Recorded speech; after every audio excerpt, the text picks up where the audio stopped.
तो कैसे हो? आज जो मैं आपको कहानी सुनाने वाली हूँ वो धम्मपद से है, त्रिपिटक से। और बुद्ध उस वक्त जेतवन में रहा करते थे। और ये जो भिक्षु थे वो आलवी से थे। वो चाहते थे कि वो एक विहार बनाए। इसकी वजह से उन्होंने एक झाड़ को काटने के लिए सोचा। रुक्ख को काटने के, उस वक्त पाली में रुक्ख कहा जाता है झाड़। तो वो झाड़ काटने जा रहे थे तो उस रुक्ख में, उस झाड़ में एक देवता रहती थी। और उसने इस भिक्षु को कहा कि आप ये झाड़ न काटें, मेरा एक छोटा सा बच्चा है। वो बच्चा और मैं, मेरे ये घर है। लेकिन वो भिक्षु ने इस बात को सुना अनसुना किया। तब वो देवता ने सोचा कि मैं अपने बच्चे को एक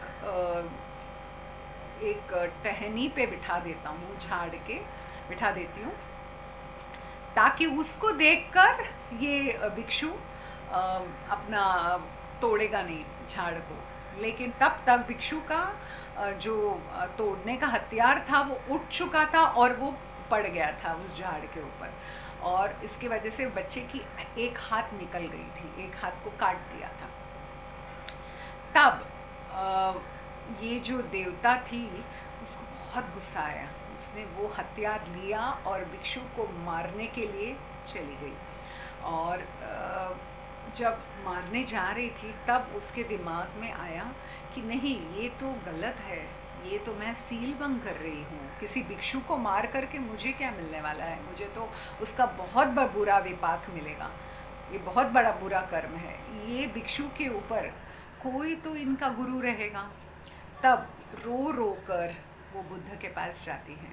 तो बुद्ध उनको समझाते हैं, पूरा किस्सा सुनकर उनको कहते हैं कि बहुत अच्छा किया कि आपने गुस्से में भी अपने आप को आप ठहरे वहाँ पर, और अपने आप को आपने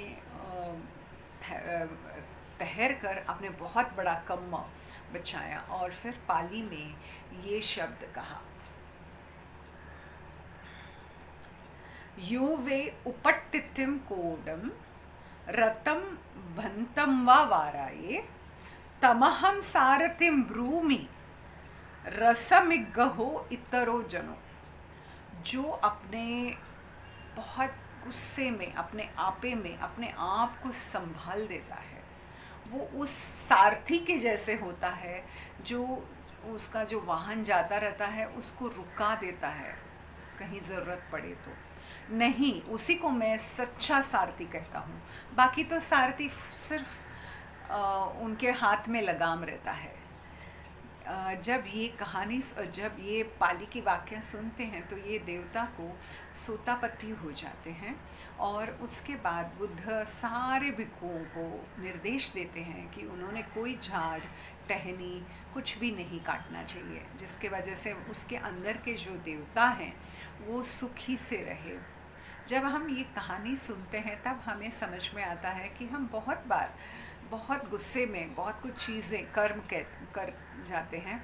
लेकिन हमें चाहिए, बहुत गुस्सा हुआ तो भी अपने आप को सहम ले, अपने आप को एक नज़र खुद की तरफ देख ले, खुद के मन को टटोल ले कि जो मैं ये गुस्से में कर रहा हूँ ये सचमुच ज़रूरी है। ये समझकर फिर आगे बढ़े। आप सबका मंगल हो, सबका कल्याण हो।